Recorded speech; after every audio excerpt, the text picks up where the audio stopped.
الله الرحمن الرحيم. safarka oo Shariif Sheekh Axmed ku yimid dalka Mareykanka waxa uu horreyn ka soo degay UN xafiiskeeda oo ku yaala New York, halkaas oo khudbad ka jeediyay ay dhammaan joogeen madaxda iyo ra'iisul wasaarayaasha iyo boqorada caalamku. Sheekh Shariif markuu khudbadiisii dhameeyay wuxuu khudbad Soomaalida u qaasabina ka jeediyay magaalada Virginia ee Washington, halkaas oo soo bax ballaaran uu kaga qayb galay. Shariif Sheekh Axmed socdaaladiisa isagoo sii wataa iyo milooyinkiisa oo doonayo inuu joogooyinkiisa ku soo bandhigo ayaa wuxuu yimid gobolka Minnesota, magaalada Minneapolis ee caanka ku ah Soomaalida, waana gobolka waqooyiga America ugu Soomaalida badan, tirada ugu badan ee Soomaalidu ay degan tahay. isagoo khudbad ka jeediyay hool aad loo camiray, dadweyne aad u fara badan oo xaddi soo buux dhaafiyay meesha ay yimaadeen. Sheekh Shariif Sheekh Axmed oo kula disnaa koofiyadiisa caanka ku yahay iyo saaxiibkiisa Shariif Sheekh Aadan oo isna ahaa hogaamiyihii hore ee baarlamaanka, imikana ah saaxiibay aad iskugu dhow yihiin Shariif ayay wada socdeen. kadib waxay khudbad la yaab loo ka jeediyey hoolka Minneapolis. Soomaalidii aad koonfuraha badnayd ee soo buux dhaafsan meesha ayaa waxay sacab la oogsadeen oo u fiihaaqeen khudbadda Sheekh Shariif oo u badnayd hogaamin heer sare ah iyo himilooyin la taaban karo, waxqabadkiisa iyo wixii la soo guddoonaaday iyo sidii ay u kala baydheen saaxiibadiisii hore waqtigii maxkamadaha ay wada socdeen. Shariif Sheekh Axmed khudbadiisaas oo aad u ballaarnayd waxaa laga daawanayay TV-ga caalamiga ee dadka Soomaaliya ku hadla ee laga daawado Minneapolis. isagoo dadka hoolka waxaa joogay dad badan oo buuxaafiyay dibadda oo u suurageli weeday inay hoolka ka daawadaan iyagoo shaashado waaweyn ka fiirsanayay. Sheekh Shariif sidoo kale waxaa lagala socday dhammaanba gobolada kala duwan ee dalka Mareykanka. khudbadiisa taariikhiga ahayd markuu halkan ka jeediyay Sheekh Shariif Sheekh Axmed waxa aad u soo dhaweeyay dadweynihii buuxaafiyay meesha oo moodo dad aad u qeyraysan Soomaalinimaduna ka dhab tahay, iyagoo sitay calanka buluugga ee lagu yaqaano xiddigta shanta geesood leh ee Soomaaliya leedahay. Shariif Sheekh Axmed wuxuu u kicitimay Ohio, Columbus oo ah gobolka labaad ee ay Soomaalidu ugu fara badan yihiin, wuxuuna ka jeediyay khudbad lamida khudbadii uu kasoo jeediyey Virginia iyo Minneapolis.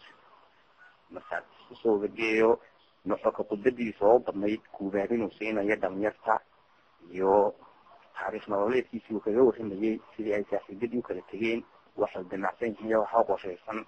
waxyaabaha la xusi karo waxaa kamid ahaa inuu Shariif yidhi haddii ay kursigeeda ku jirto xagga Soomaaliyeed waan banaynayaa, iyo sidii way dowladda Eritrea u kala tegeen. Shariif Sheekh Axmed oo kulamad gooniya kula kulmay Soomaalida degan gobolada uu soo maray, waxa kaloo khadka telefoonka si toos ah ugula hadlayay ama socdaaladiisa la socday dhammaanba Soomaalida ku nool dalka USA. ay gobolada ay Soomaalidu ku fara badan yihiin.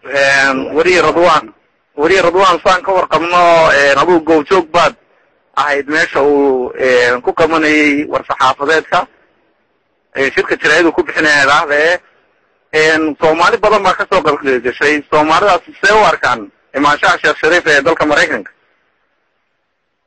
wallahi Soomaalidu dhammaanba aad bay u soo dhaweeyeen qaybahooda kala duwan, markaad eegto dumarka, ciyaalka, dhalinyarta iyo dad badan oo moodo in ay dalkii mar hore ugu dambeysay oo haya xamaasad iyo qiiro wadaniya.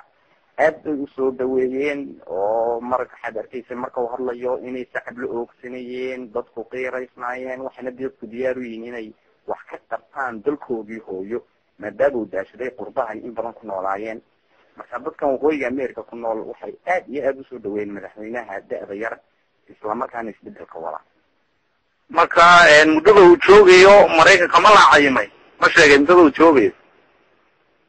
maya, muddo kooban marna ma soo hadal qaadin intaaban joogay ma oran, laakiin kulley imika waxay ahayd in khudbada uu ugu talagalay in gobolada aadka loogu badan yahay Soomaalida, Virginia, Minneapolis iyo Ohio, Columbus.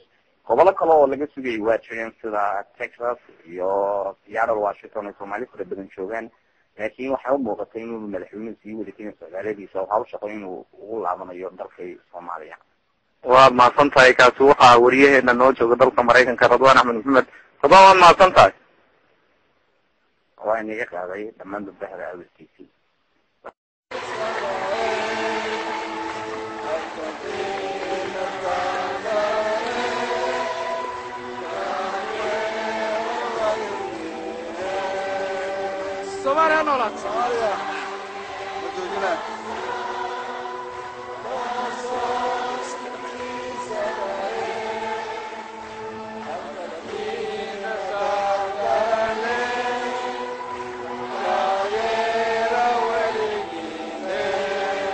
Somalia Somalia Somalia وما سنتين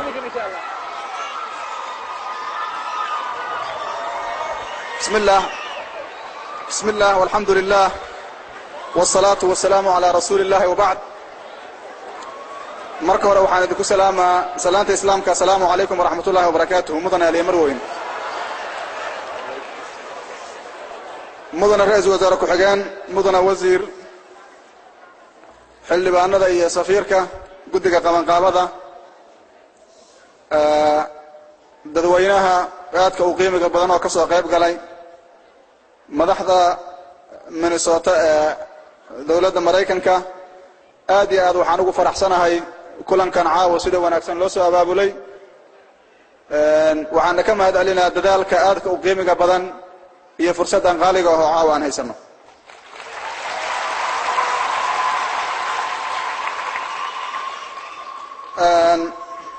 sida aad la socotiin dawladda Soomaaliyeed waxay wadaa dadaal aad u fara badan ujeedaduna waxay tahay in xal la gaaro